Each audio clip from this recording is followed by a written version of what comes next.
Hello বন্ধুরা, একটা নতুন ভিডিও নিয়ে চলে এলাম। এটা হর্নেট 160 এর আমরা ক্লাস প্লেট চেঞ্জ করব। তো ক্লাস প্লেট চেঞ্জ করার জন্য আমাদের প্রথমে কিকটাকে খুলতে হবে। যেহেতু ক্লাচ কভার আমরা খুলব, কিকটাকে খুলে নেব। কিকটা খুলে নেওয়ার পরে আমাদের সাইডে আর একটা কিকের লক আছে, ওই লকটাকে আমরা খুলে নেব। ওটা প্লেট দিয়ে দুটো 10 নম্বর নাট বোল্ট লাগানো আছে, ওটা না খুললে ক্লাচ কভারটা বার করা সম্ভব হবে না। তো ওটাকেও খুলে নিতে হবে। এই যে খুলে নিলাম।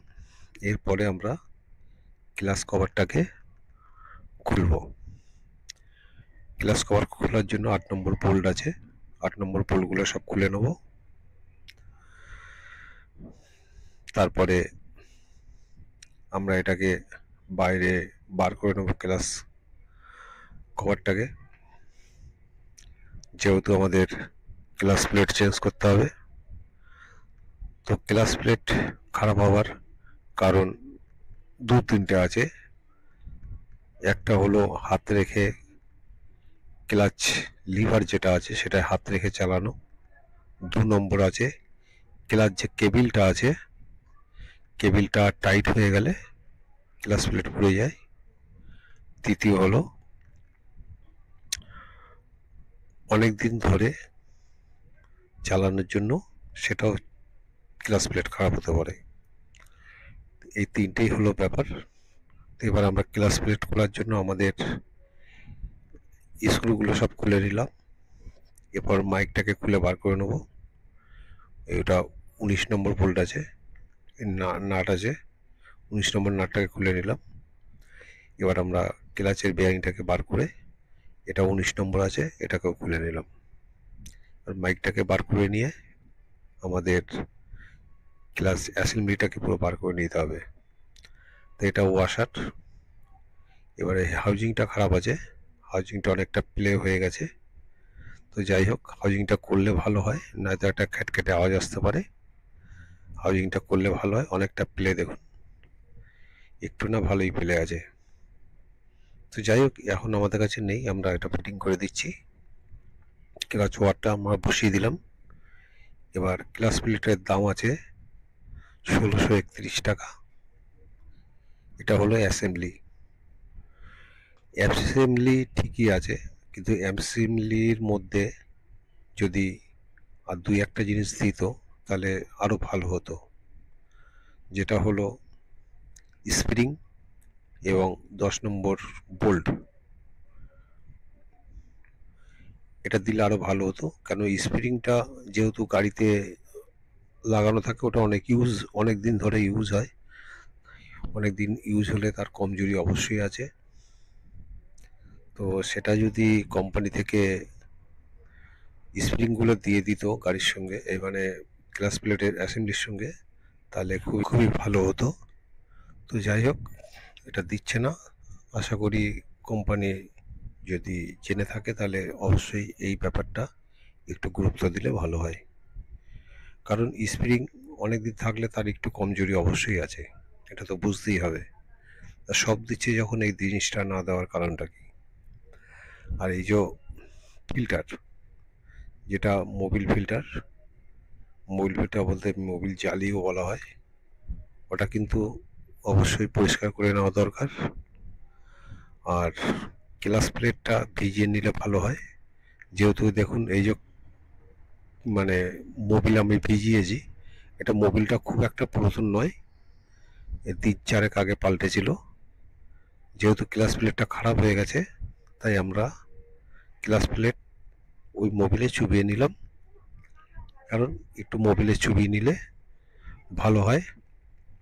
ক্লাচ প্লেটটা চুবালেই দেখবেন বুড়বুড়ি কাটছে, তার মানে ওই যে অয়েল আছে, এই যে প্লেটগুলো আছে সেগুলো কিন্তু অয়েল টানছে।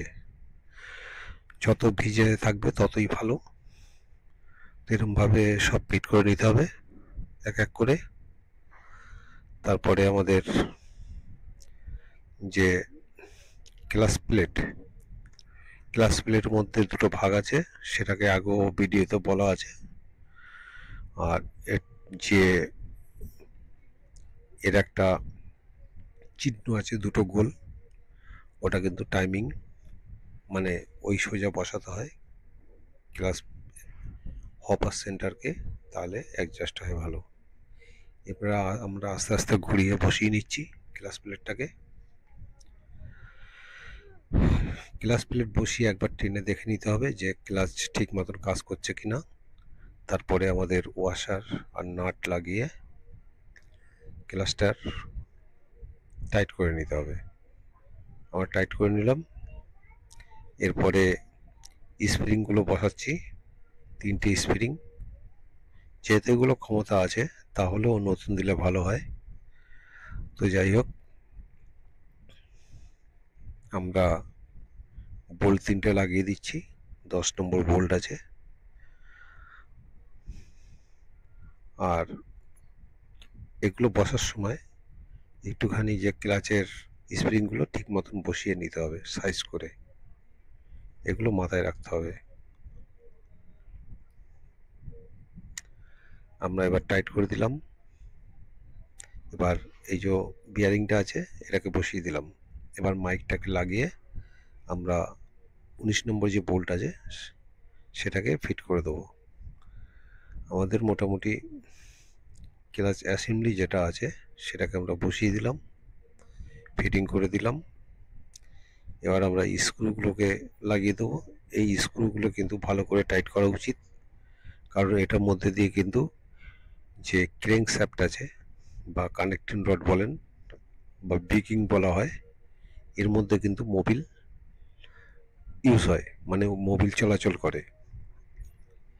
তার কারণে এই নাটগুলো বা ভিতরে যে ওয়াশার আছে, মানে কাগজের প্যাকিং, সেটার জন্য সঠিক থাকে, তাহলে অয়েলগুলো বেরোতে পারবে না। বেরোতে না পারার কারণে কানেক্টিং রডের যে কেস বিয়ারিং আছে তাতে মোবিলটা ইউজ হয়। আর তার জন্য আমরা এইগুলোকে ভালো করে লাগিয়ে নিতে হবে।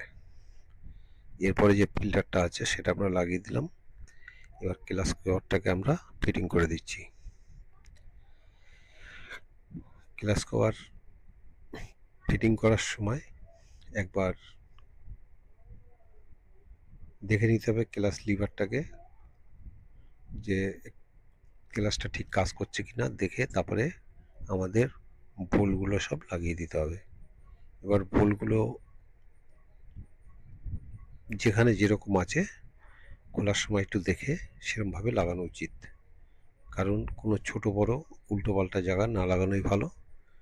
ছোট ছোটোর জায়গায় বড় লাগালে, বড়োর জায়গায় ছোট লাগালে এতে অসুবিধা আসতে পারে, থ্রেডগুলো খারাপ হতে পারে। তার জন্য এগুলো ভালো করে বসিয়ে নেওয়া দরকার। তো মোটামুটি আমাদের বোল্ট যেগুলো আছে 8 নম্বর সবই আমরা লাগিয়ে দিলাম। এবার আমরা এগুলোকে টাইট করব। তার আগে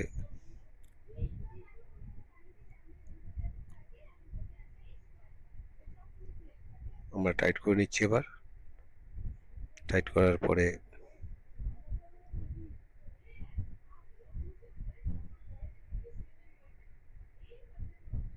এটা হালকা হালকা করে টাইট করা হচ্ছে, মানে ফুল টাইট করা হচ্ছে না, হালকা হালকা করে করা হচ্ছে। এরপরে আমরা ফুল টাইট করে নেব, কারণ হচ্ছে গিয়ে প্রথম সব বোল্টগুলো হালকা হালকা করে টাইট করা উচিত, তারপরে একবারে ফুল টাইট করা উচিত।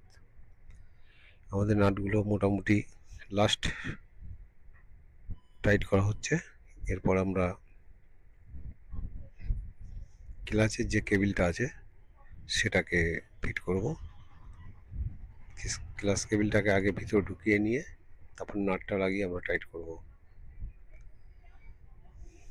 বসিয়ে এবার আমরা নাটটাকে টাইট করব।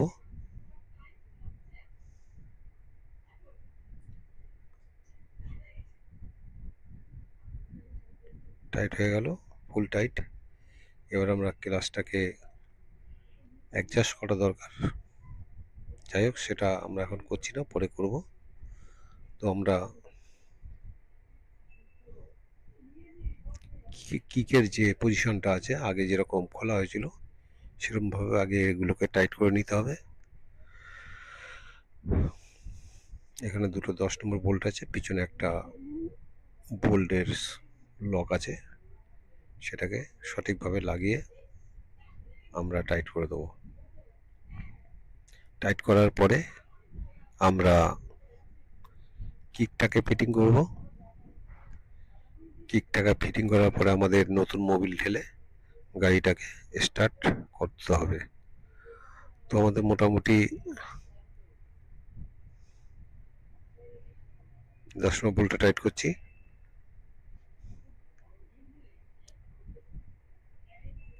এবার আমরা দেখে নিচ্ছি যে সঠিকভাবে বসছে কিনা। এবার কিকটাকে আমরা লাগিয়ে নিচ্ছি। আমাদের মোটামুটি ক্লাস প্লেট লাগানো কমপ্লিট। এইভাবে ক্লাস প্লেটগুলোকে লাগাতে হয়। এবার আমরা গাড়িটাকে, আমাদের কাজ হলো গাড়িটাকে স্টার্ট করা মোবিল ঢেলে। তো সেগুলো আমরা পরে করব। যেভাবে ক্লাস প্লেট কীভাবে লাগাতে হয় সেটাই আমরা দেখালাম।